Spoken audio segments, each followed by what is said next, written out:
Hello and thank you for joining us for this week's track guide for Daily Race B. I'm JBay Racing and I'm here in association with Kireth Esports to give you this guide for Tokyo Expressway. We're on the inner loop and it's the clockwise layout.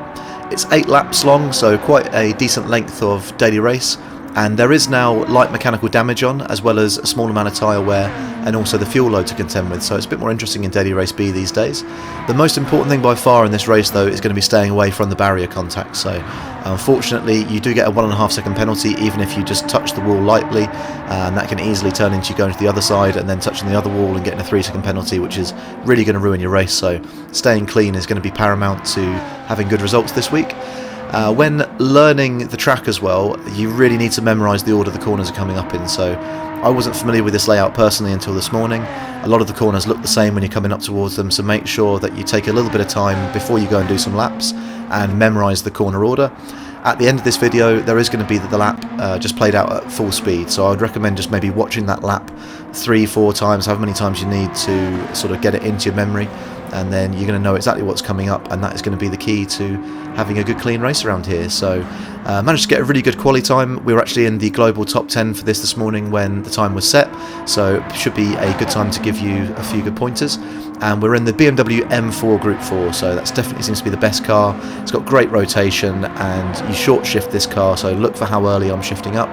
You change gear what seems like way too soon, but it's definitely the quickest way to drive this car around the track. So without further ado, let's get into it and break the track guide down.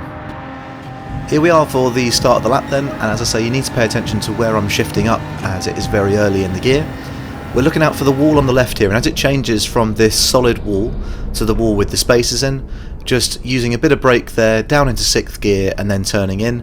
I do turn in just a touch too early and I actually graze the wall and have to lift, which probably cost me about 1/2 tenth, but if you can shift down and then start turning in where that wall changes, then you'll be absolutely fine. Looking out for the yellow arrow marker here. We're flat, but that's where you start turning in, so that's your turning in marker, and then as you go over that little bump I shift to 7th. So again, really early in the gear, but that's going to give you the best launch down this relatively long straight that we now have through the tunnel section.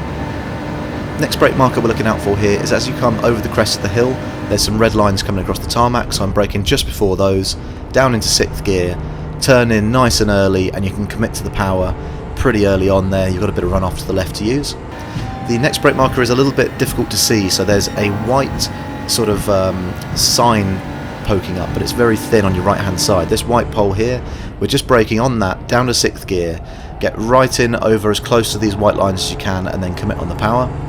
And our brake marker for X in the tunnel is where the white dots start, just there. So you see where those sort of white squares start.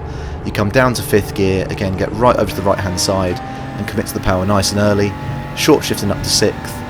Now this next corner is flat, but we are going to short shift to 7th as we come down here.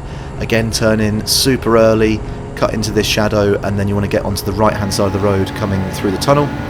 Once again, braking just before you come out of the tunnel and into 5th, and you want to get as close to this wall on the left as you can, because that's going to let you commit to the power, which is really important to get a good run coming up here before the final corner. Lastly, we're looking for this yellow sign on the left hand side, little bit of brake just before that turn right arrow, down into 5th, and then you can get on the power as soon as you feel this car start turning in. That was good enough for a 1:18.374, which is a really good time to start things off. Please do like the video if you've enjoyed that and that's helped you out. Consider coming over to JBay Racing if you're watching this on Kireth's channel.